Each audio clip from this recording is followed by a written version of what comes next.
My name is Bethany, and I have been associated with Abiding Hope since 2018. I was living in Charlotte, working out of the airport as a flight attendant. One day I came across this cute guy with a nice smile, and a few weeks later I found myself pregnant unexpectedly. I left Charlotte a few weeks into finding out I was pregnant from this stranger, and I came over to Mars Hill. I didn't know anyone, I had no family. So I looked up a web search for pregnancy services, not even really sure what I was looking for, I think, which is why I feel like it was like divine direction. But I remember coming in and I met Angel. She was so gracious and she was so welcoming and loving, and I don't know if I just fell into her arms crying that very day, but I think when she was like, oh yeah, we're pregnancy services, we're not like a doctor's office, but we can offer ultrasound and whatnot.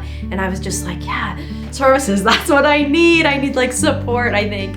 And to find out that it was based in promoting keeping the baby, I think I just felt like, okay, I think I'm in the right place. I think I've been directed here, and that's the decision. You know, they're expecting young unwed mothers, and for them to just be like, oh great, you're here, and to embrace me and be like, you know, we're here for you the whole way. And they had resources oh, don't worry, we got you. We have baby diapers, we have formula, we have clothes, all these things, because I was like, oh gosh, I hadn't even considered all the supplies I'm gonna need, and you know, how am I gonna pay for stuff and all this.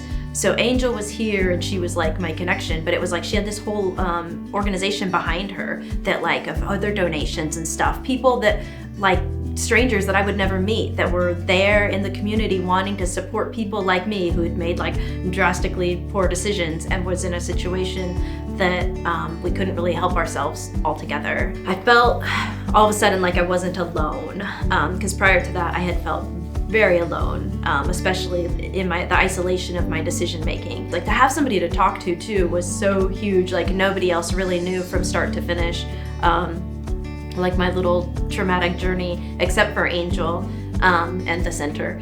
So to be able to just pour my heart out and not be judged for being I have all these feelings and I feel this way, and I want to be super happy about the baby, but I also have all these negative feelings that are very stressful, and they understood everything. There was never any judgment, and there was always the prayer and the holding hands after and making me feel better. And I don't know what I would have done if I didn't have that support system. I feel I've been blessed many times over in ways that I wouldn't have if Abiding Hope had not been there every step of the way for the past 5 years of my daughter's life and with my life.